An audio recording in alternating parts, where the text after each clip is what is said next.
दोस्तों, पति पत्नी का रिश्ता भरोसे और विश्वास पर कायम होता है। मगर एक बार इस रिश्ते में अगर शक दाखिल हो जाए तो इस रिश्ते को बिखरने में देर नहीं लगती और कुछ मामलों में ये शक ही अपराध का कारण बनता है। और आज की हमारी ये सच्ची घटना कुछ इसी पर आधारित है। दोस्तों नमस्कार, मैं देव शर्मा आज फिर हाजिर हूँ आपके लिए एक सच्ची घटना के साथ। आज की हमारी ये सच्ची घटना उत्तराखंड की राजधानी देहरादून से है। दरअसल ये कहानी शुरू होती है सन 1999 से। दिल्ली में सन 1999 10 फरवरी का दिन है और आज एक प्रेमी जोड़ा बहुत खुश है। इस प्रेमी जोड़े में प्रेमी का नाम है राजेश गुलाटी और प्रेमिका का नाम है अनुपमा गुलाटी। लगभग 7 साल से चला आ रहा इनका प्रेम प्रसंग आज शादी का रूप ले रहा है और ये प्रेम विवाह कर रहे हैं। 1992 में इनकी मुलाकात हुई थी और लगभग 7 साल के बाद आज ये शादी कर रहे हैं। ये बहुत खुश हैं। इनकी शादी हो जाती है और शादी होने के बाद ये अमेरिका शिफ्ट हो जाते हैं। दरअसल जो राजेश गुलाटी हैं ये एक सॉफ्टवेयर इंजीनियर हैं, अच्छी खासी जॉब है, अमेरिका में रहते हैं।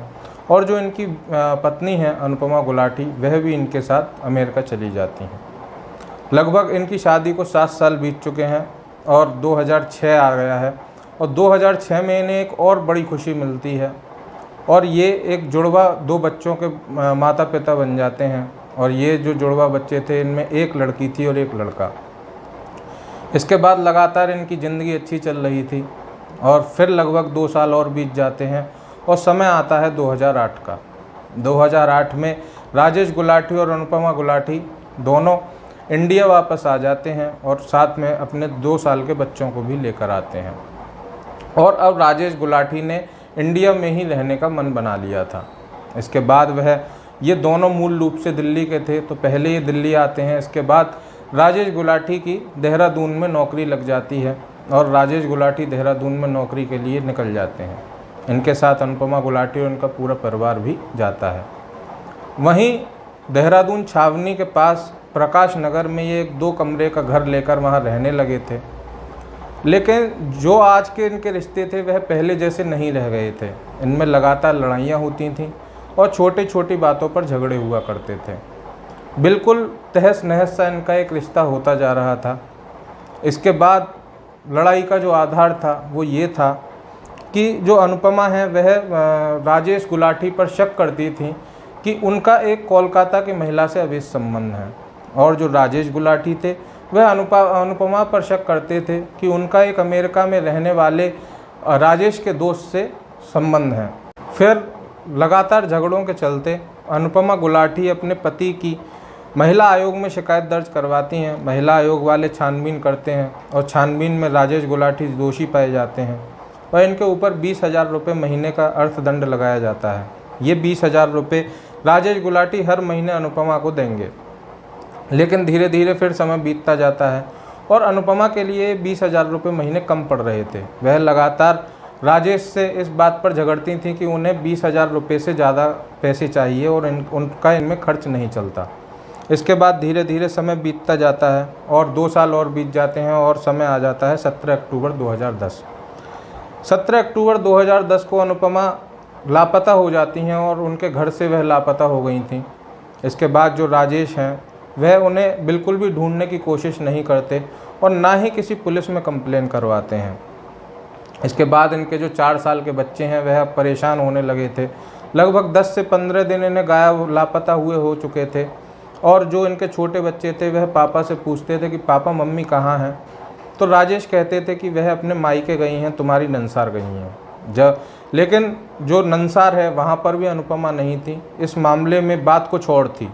इसके बाद फिर जो अनुपमा के माता पिता हैं वह भी बहुत परेशान थे। उनकी बेटी से बात नहीं हो पाती थी। और जब उन्होंने एक दिन राजेश से पूछा कि आखिर अनुपमा हमसे बात क्यों नहीं करती, तो राजेश कहता है कि मेरे से लड़ झगड़ कर अनुपमा कहीं चली गई है और जैसे ही उसका दिमाग ठीक हो जाएगा वह वापस लौट आएगी। माता पिता ने भी ज़्यादा इस मामले में हस्तक्षेप करने की कोशिश नहीं की।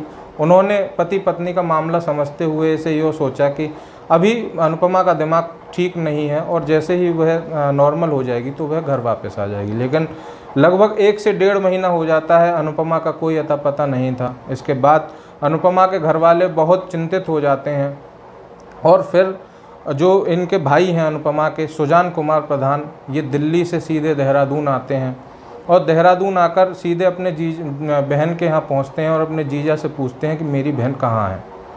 लेकिन जो राजेश गुलाटी हैं ये लगातार उन्हें इनके सवालों का गोलमोल जवाब दे रहे थे। और जब इन्होंने सुजान ने अंदर जाने की कोशिश की, अनुपमा का भाई अंदर जाना चाहता था, लेकिन तुरंत जो राजेश है वह उसके रास्ते के बीच में आ गया और बोला कि नहीं, मैं तुम्हें अंदर नहीं जाने दूंगा। इसके बाद सुजान को गुस्सा आ गया, लेकिन उसने वहाँ कुछ नहीं कहा। लेकिन सुजान को पूरी तरह से शक हो गया कि कुछ कहीं ना कहीं राजेश ने ही मेरी बहन के साथ कुछ गलत किया है। इसके बाद राजेश तुरंत भागा पास ही के छावनी थाने में पहुंचता है और देहरादून छावनी थाने में रिपोर्ट लिखवाता है।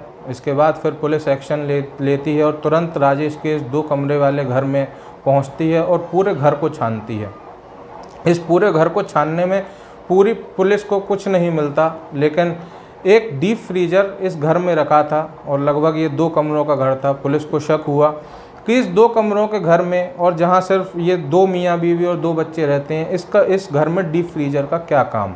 दरअसल ये जो डीप फ्रीजर होते हैं ये बड़ी दुकानों के लिए होते हैं। फिर पुलिस को इस डीप फ्रीजर पर शक होता है और पुलिस इसे खोलकर देखती है और जब उसमें से लगभग 60 से 70 काली पॉलीथिन बाहर निकाली जाती हैं और निकालने के बाद जब इन्हें खोला जाता है तो पुलिस इसके अंदर के मटेरियल को देखकर पुलिस के पैरों के नीचे से ज़मीन निकल जाती है। और जब इन्हें खोला जाता है तो इसमें इंसानी मांस था। लगभग 60 से 70 पॉलीथिनों में शरीर के अलग अलग टुकड़े थे। इसके बाद फिर तुरंत राजेश को गिरफ्तार किया जाता है और छावनी थाने में लाया जाता है। पुलिस को राजेश से पूछताछ में ज़्यादा मशक्क़त नहीं करनी पड़ी और उसने एक ऐसे सच का खुलासा किया जो जिसने भी सुना उसके पैरों तले ज़मीन निकल गई। दोस्तों, बात है 17 अक्टूबर 2010 की, जब अनुपमा और राजेश में लड़ाई हो रही थी और ये लड़ाई धीरे धीरे बढ़ते बढ़ते हाथापाई पर आ गई। और हाथापाई में राजेश ने अनुपमा को धक्का मारा और धक्का मारने के बाद डबल बेड पर जाकर अनुपमा का सिर लगा और वो कोना उसके सिर में लगा और सिर में लगने के बाद अनुपमा बेहोश हो गई। बेहोश होने के बाद जो राजेश है वह एक तरफ ये सोच रहा था कि अनुपमा को किसी डॉक्टर के पास ले जाया जाए और दूसरी तरफ वह ये सोच रहा था कि अनुपमा को ज़िंदगी भर के लिए ही क्यों ना सुला दिया जाए, जिससे कि ये लड़ाई हमेशा के लिए ख़त्म हो जाए। इसके बाद राजेश अंदर से एक फोम का एक बड़ा गुच्छा लेकर आता है और रुई उसके मुंह में ठूस देता है और उसकी नाक में ठूस देता है। इससे अनुपमा की लगभग 10 से 12 मिनट बाद दम घुटने से मौत हो जाती है। और मौत होने के बाद फिर राजेश एकदम घबरा जाता है और ये सोचने लगता है कि अब इस लाश का मैं क्या करूं। एक तरफ वो ये सोच रहा था कि मैं इस लाश को, लगभग 60 से 70 किलो की ये लाश थी, इस लाश को बाहर ले जाकर अकेले अपनी गाड़ी की डिग्गी में रखूं और पास ही में जाकर मसूरी के जंगलों में फेंक आऊँ। लेकिन तभी वो एक बात सोचकर डर जाता है कि जब मैं इसे गाड़ी तक लेके जाऊंगा तो कोई ना कोई मुझे देख लेगा और मुझे पहचान लेगा और मैं पकड़ा जाऊंगा। इसके बाद लगभग 2 दिन तक अनुपमा की लाश को वो अपने ही घर में बाथरूम में बंद करके रखता है और लगभग 2 दिन तक कई हॉलीवुड मूवी देखता है। और एक हॉलीवुड मूवी में उसे इस लाश को ठिकाने का आइडिया मिलता है। दोस्तों, फिर ये बाज़ार से एक बड़ा फ्रिज और पत्थर काटने वाली एक इलेक्ट्रिक आरी और एक हथौड़ा लेकर आता है। इसके बाद ये लगातार अपनी बीवी की, अनुपमा की लाश को काटना शुरू करता है और लगभग लाश के 70 टुकड़े कर देता है। जिस बीवी ने इसके साथ लगभग 10 से 11 साल बिताए, इसके साथ प्यार किया, इसे 2 छोटे छोटे मासूम बच्चे दिए, इसने उसकी लाश को काटने में 1 मिनट भी नहीं लगाई। फिर ये मार्केट से लगभग 60 से 70 काली पॉलीथिन लेकर आता है और इन सारे टुकड़ों को उन काली पॉलीथिनों में भरकर अपने डीप फ्रीजर में रख देता है। और फिर जैसे ही इसका मौका लगता, ये उसमें से एक पॉलीथिन ले जाकर पास ही के मसूरी के जंगलों में फेंक आता। इसके बाद फिर पुलिस मसूरी के जंगलों में जाती है और जाने के बाद वहाँ से उन 70 जितनी भी पॉलीथिन इसने वहाँ फेंकी थी उन्हें बरामद करती है।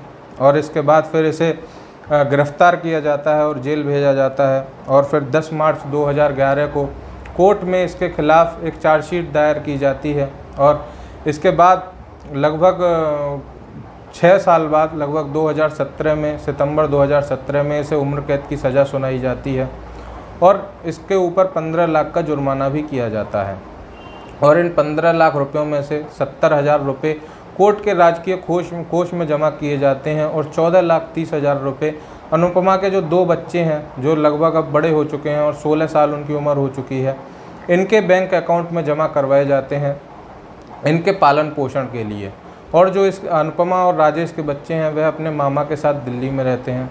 दोस्तों, आज के लिए बस इतना ही। आगे मिलते हैं आगे आने वाली कहानी के साथ। अब आपसे एक गुजारिश, अगर आपको हमारी ये सच्ची घटना पसंद आई हो तो लाइक करें, शेयर करें और हमारे चैनल को भी सब्सक्राइब करें और बेल आइकन भी दबाएं ताकि आने वाली सारी सच्ची घटनाओं का नोटिफिकेशन आपको मिलता रहे।